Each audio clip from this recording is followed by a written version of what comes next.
اللہ تبارک و تعالی نے فرمایا اعوذ باللہ من الشیطان الرجیم اذا زلزلت الارض زلزالها واخرجت الارض اثقالها وقال الانسان ما لها۔ قرآن کریم کی ان 3 آیات میں اللہ رب العزت نے قیامت کی جو پہلی سور پھونکی جائے گی اس کی کیفیت کو بیان فرمایا، اور دیگر سورتوں وَإِذَا الْبِحَارُ فُجِّرَتْ وَإِذَا الْقُبُورُ بُعْثِرَتْ، اللہ تبارک و تعالی نے فرمایا فَإِذَا جَاءَتِ الصَّاخَّةُ يَوْمَ يَفِرُّ الْمَرْءُ مِنْ أَخِيهِ وَأُمِّهِ وَأَبِيهِ وَصَاحِبَتِهِ وَبَنِيهِ لِكُلِّ امْرِئٍ مِّنْهُمْ يَوْمَئِذٍ شَأْنٌ يُغْنِيهِ يَوْمَ تَرَوْنَهَا تَذْهَلُ كُلُّ مُرْضِعَةٍ عَمَّا أَرْضَعَتْ وَكُلُّ ذَاتِ حَمْلٍ حَمْلَهَا وَتَرَى النَّاسَ سُكَارَىٰ وَمَا هُمْ بِسُكَارَىٰ وَلَٰكِنَّ عَذَابَ اللَّهِ شَدِيدٌ۔ یہ جو آیتیں میں نے آپ کے سامنے تلاوت کی ہیں، ان آیات میں اللہ تبارک و تعالی نے قرآن کریم میں قیامت صغریٰ کی کیفیت کو واضح فرمایا ہے۔ جیسا کہ اللہ تبارک و تعالی بیان فرماتے ہیں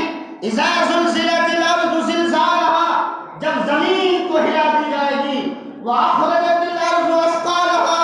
یہ زمین جو پانی پر ٹکی ہوئی ہے جب اس زمین کو بالکل ہلا دی جائے گی اور زمین اپنے اندر کی معدنیات کو، وہ ٹھوس چیز جسے سمندر اپنے تہہ میں رکھے ہوا ہے، جب وہ اس کو اچھال کے باہر پھینکے گا، واخرجت الارض اثقالها وقال الانسان ما لها، اور یہ انسان کہے گا یہ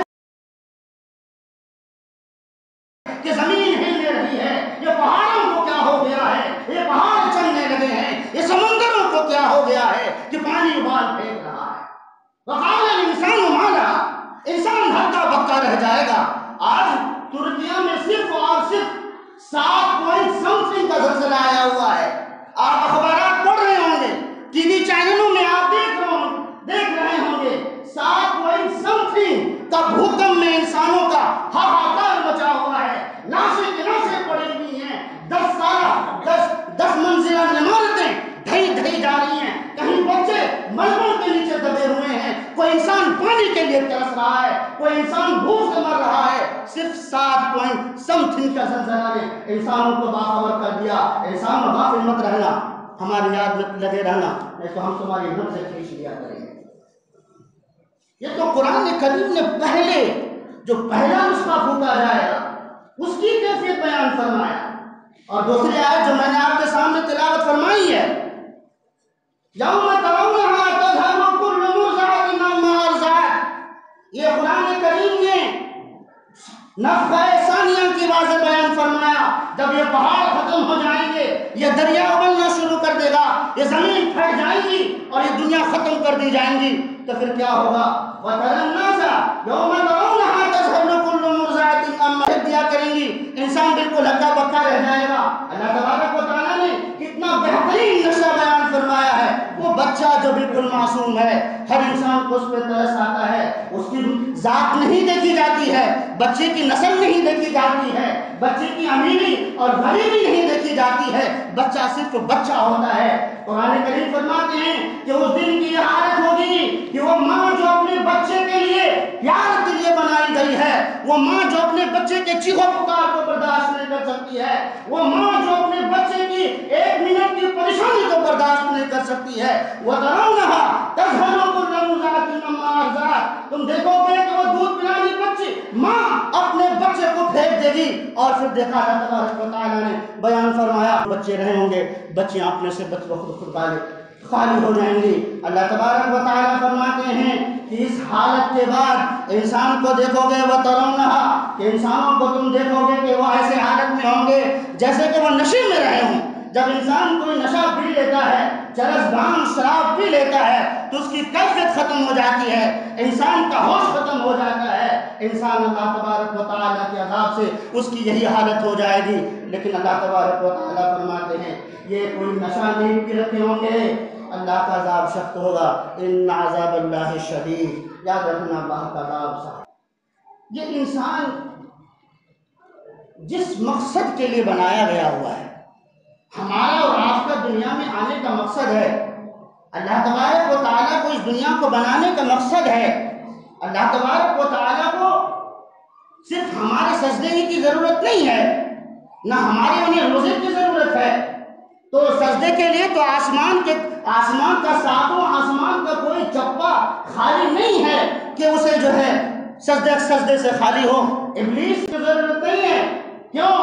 سجدے نہیں کیا اس بنیاد پر نہیں، بلکہ اس نے اللہ کی تابعداری نہیں کی، اس نے عقل لگایا کہ آپ نے مجھے آگ سے پیدا کیا، آپ کا کام ہے اوپر کا جانا، انسانوں کو آپ نے مٹی سے بنایا، اس کا کام ہے نیچے جانا، میں نیچے جانے والے کو کیسے سجدہ کر سکتا ہوں؟ ابلیس نے اپنا فلسفہ جھاڑا، اپنی منطق چلائی، تو خدا نے کہا جاؤ، تمہاری کوئی ضرورت نہیں، جاؤ دنیا میں فساد بچاؤ۔ یہ انسان کا کردار نہیں ہے۔ انسان کا کردار کیا ہے کہ اللہ نے جو حکم دیا تو اسے ماننا چاہیے۔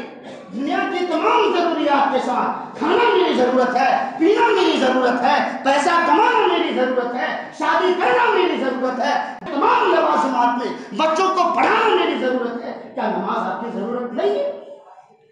کیا حلال کمانا آپ کی ضرورت نہیں ہے؟ کیا غریبوں کی یتیموں کی مدد کرنا آپ کی ضرورت نہیں؟ تو پھر اللہ تبارک و تعالیٰ نے فرمایا کہ تم ایسے انسانوں کی ضرورت نہیں، جاؤ تمہیں بھی جو ہے پچھلے قوم کی طرح قوم صاد، قوم سمود، قوم عاد، قوم لوط کی طرح تمہیں بھی تہو بالا کر دیا جائے گا، تمہارے اوپر بھی جو ہے پتھروں کی بارشیں ہوں گی۔ قوم سمود پر جس طرح سے پتھروں کی بارش ہوئی، قوم لوط پر جیسے پتھروں کی بارش ہوئی، جیسے حضرت نوح علیہ السلام کی قوم پر جو ہے پانی کی بارش ہوئی اور پوری دنیا کو غرق کر دیا گیا۔ یہ انسان دوسرے انسان کے لیے ہمدردی کے لیے بنایا گیا ہوا ہے، یہ انسان دوسرے انسان کے کام آنے کے لیے بنایا گیا ہوا ہے۔ اگر یہ انسان کے کام میں نہ آئے، ایک انسان دوسرے کے مدد میں کام نہ آئے، اس کی پریشانی کو دیکھ کے اس کا دل نہ کڑن محسوس ہو، کسی کی مجبوری کو دیکھ کے اس کا دل دھڑکتا نہ ہو، تو پھر وہ انسان نہیں ہے، اس کے دل میں دل نہیں بلکہ پتھر کا ایک دل ہونا چاہیے۔ کہ اللہ علیہ وسلم نے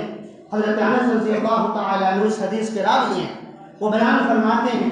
کہ کیا اللہ کے رسول کے زمانے میں بھی کوئی اس طرح کی آندھی آتی تھی، طوفان آتا تھا؟ تو انہوں نے قسم کھا کر کے بیان فرمایا کہ اللہ کے رسول کے زمانے میں حال تو یہ تھا کہ تھوڑی سی بھی معمول کے مطابق اگر موسم نہ ہو، ہوا تیز چلے تو اللہ کے رسول صلی اللہ علیہ وسلم فوراً مسجد میں چلے جاتے تھے، اور جب تک جو ہے آپ کی ہوا تیز رکنا بند نہ ہوتی آپ دوبارہ مسجد میں تشریف نہیں لے آتے۔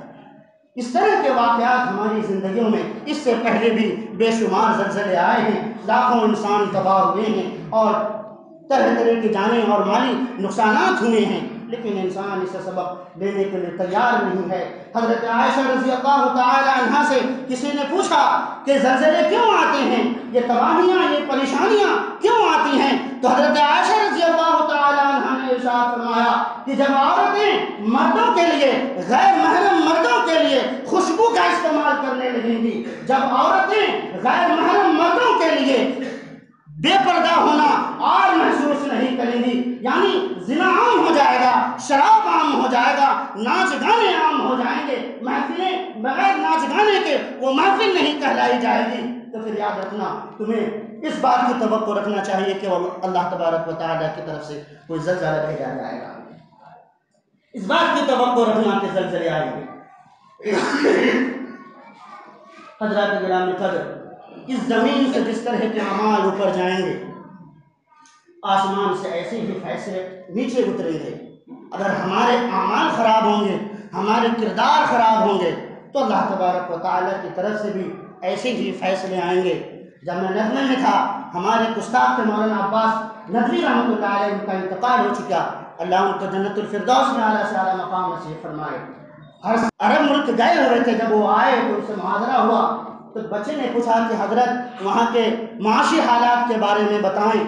تو انہوں نے یہی کہا کہ اہل عرب نے دنیا میں اتنی ترقی کر لی کہ اگر تم کو یہاں رکھ دیا جائے تو اڑا کے تمہیں دور تک لے کے چلے جائے۔ انہوں نے بتایا کہ اہل عرب نے پہاڑوں کو کاٹ کے ایسے ایسے جوس لگا دیے ہیں کہ اگر آپ کو کھڑا کر دے تو اڑا کے کہیں سے کہیں آپ کو پھینک دے، لیکن اگر یہی اہل عرب دین میں، اگر دین کو پھیلانے میں اللہ کے رسول نے جو ذمہ داری اس کے سر دی تھی، اگر وہ اس کو پھیلانے میں لگاتے تو دنیا میں آج ضلالت و گمراہی ختم ہو چکی ہوتی. لیکن اہل عرب نے صرف دنیا کو دولت تو دی ہے، دین جو اللہ کے رسول ان کے پاس چھوڑ کے گئے تھے انہوں نے اس کو بالکل مکہ مکرمہ میں حرم میں دفنا دیا ہوا ہے. لہٰذا ہمیں چاہیے کہ ہم ان واقعات سے سبق حاصل کریں، قرآن کی آیات کو پڑھیں، ان کو ترجمے کے ساتھ پڑھیں. جناب محمد رسول اللہ صلی اللہ علیہ وسلم کے پیشین گویاں کو جب ہم پڑھیں گے تو انشاءاللہ تبارک و تعالی ہمارا ایمان بھی تازہ ہوگا. اللہ تبارک و تعالی ہمیں اور آپ کو